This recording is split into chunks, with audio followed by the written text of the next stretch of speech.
big question. What's life really like with a Ferrari?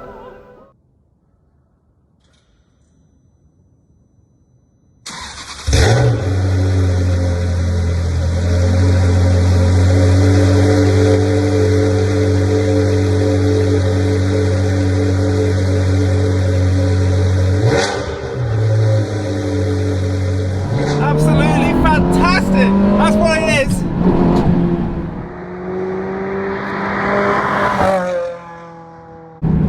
Ferrari talk about the magic of the pizzazz of driving a Ferrari, and that always feels like a ploy until you get behind the wheel of one. This yellow prancing horse here, always reminding you that you are in something truly special.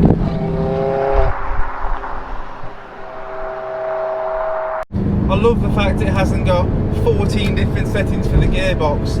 I've got a button for ASR, which is the traction control, sport mode, and that's it. It's on or it's off.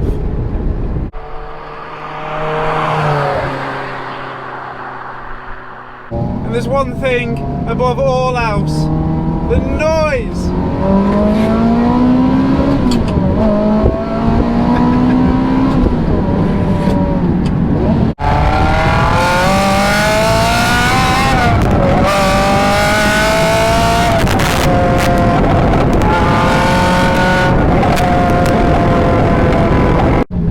Is super responsive. This car feels alive in your hands, and this gearbox, the fantastic gated 6-speed manual box from the past, just like in an F40, it really gives you the proper Ferrari feel.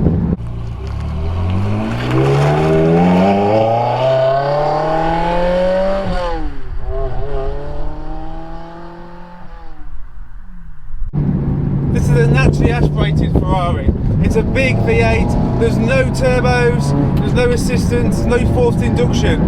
It's light, it's responsive, it weighs 1,300 kilos, about the same as a Ford Fiesta. And that'll give it enough power to get to 186 miles an hour. But the power's usable, it's not intimidating. I've driven the F8 and the Roma, and yeah, they're amazing on track, but in the real world, you'll never get anywhere near what it's capable of. The F8 does 120 in 7 seconds. You can't do that down Birmingham High Street.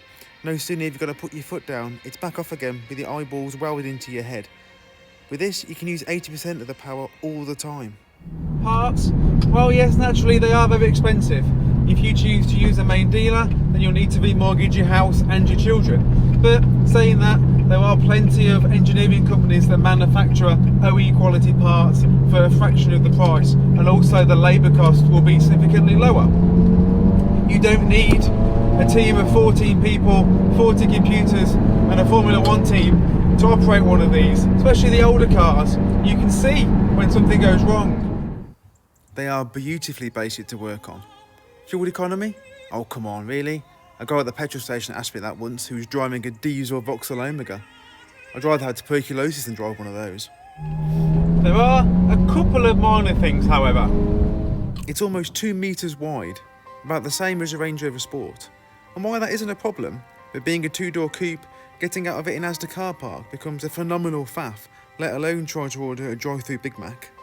These are, though, insignificant problems. This is an investment for the future. Demand for these kind of vehicles will increase because no longer can you buy a naturally aspirated engine or a manual gearbox. The days of these cars are over. If you buy one now, it will only increase in value. How many more cars can you buy that are this much fun, have this much history, and only earn you money?